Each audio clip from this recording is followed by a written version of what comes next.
Welcome. I'm Kinetic Symphony. I hunt down and report on weird and true mysterious stories, from glitches to the paranormal. Did you know you can support the channel by joining? It's something to think about. On to the stories. Case file number 886, written by Dark Horse Gaming. The universe split my soul. I, 20 male, have a black Kia Soul. Since I don't have a job yet, I've been doing odd jobs for my neighbors. I leave after lunch for work and get back home before dinner. Nothing unusual.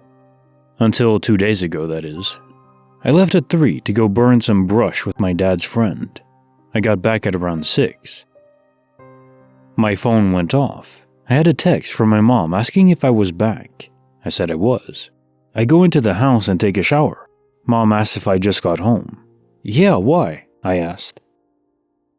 Your sister said she saw your car in the driveway an hour ago. You didn't come back and then leave again? Mom asked. I didn't come back and leave again. I was gone for 3 straight hours, but my sister swears she saw my car in the driveway at around 5, an hour before I got home. Any explanations? Case notes for file 886. The universe split my soul. I like to call these soul split events, where it's not even occurring consciously to the person it involves. And usually these stories are accounts from other people. They're witnessing it in their loved one or friend that is supposed to be somewhere else, and they come home early, but then they ask the person when they actually get back for real, and they never came home early and then just left suddenly. To read it from an account of someone that was not there, and their friends are telling them they were, is interesting. There were a couple stories I've read of that. Mostly like out-of-town people saying that you came to visit when you never even went to that town. Something like that. And also what's interesting to note is usually these soul fragments, divided souls, are able to interact with physical matter, like opening doors and fridges and stuff like that would make sound. Even like their boots on the floor. They still interact with real matter, which is interesting indeed. What always surprises me is it doesn't appear like the person who soul is fragmented feels anything at all.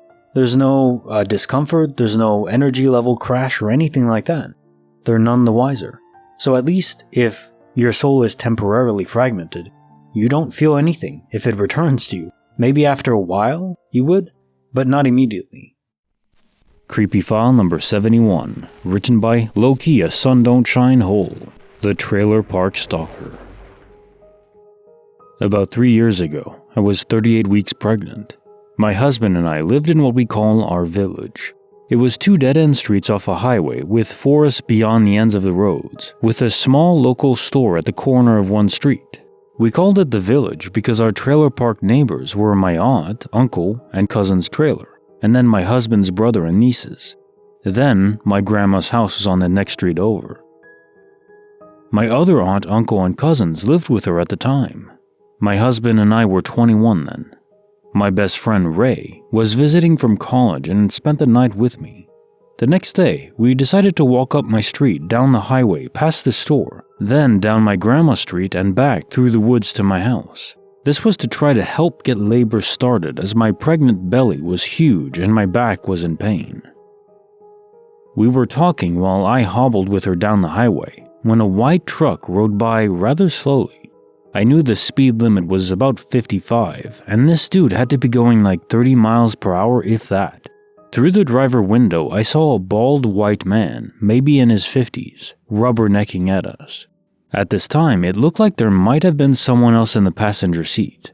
The truck was kind of old, but I didn't know the year, make, or model, or see the plate.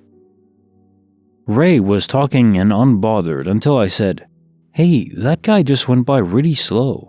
I don't think that was anyone I know." She replied with something like, "Oh, I didn't even notice that." We were halfway to the store less than 2 minutes later when we saw him coming back from the other direction. I said, "That's him again, get in the grass."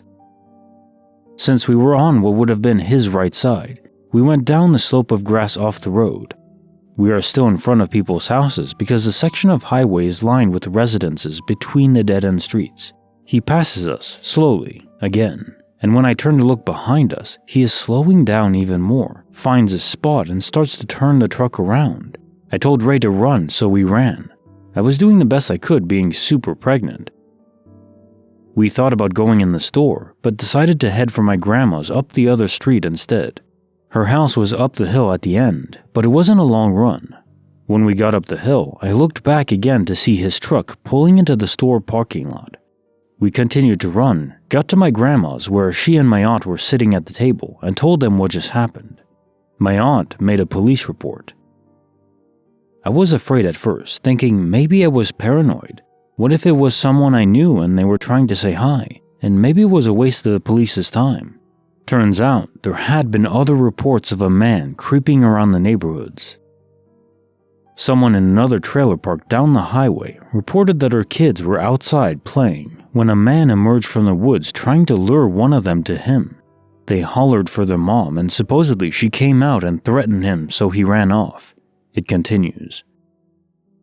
A few more times we think we see his truck, but are not sure if it's him since one of the residents also has a white truck. My family had yet to see the truck, so they couldn't identify it. At some point when I wasn't home, a few of my cousins were playing outside. Their ages ranged from 10 to 15. This time, the truck came rolling down our little street past them. He turned around at the end, came back up and stopped next to them. They said he was trying to lure my 11-year-old cousin to the truck, but he said no and they all ran back to my aunt's house. We had talked with the children about what was going on in the neighborhood lately. One more thing happened before the report stopped. I had my baby at 40 weeks. My husband, his friend, the baby and I were home.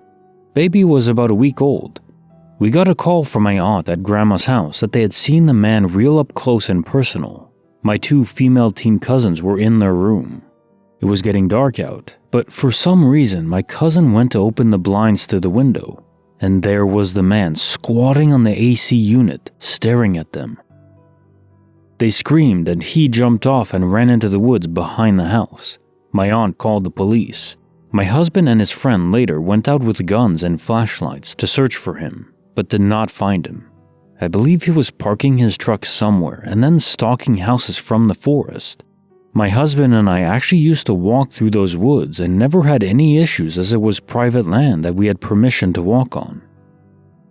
It also seems that this man did not have a preference for age or gender. He was looking for anyone he could get for whatever sick reason.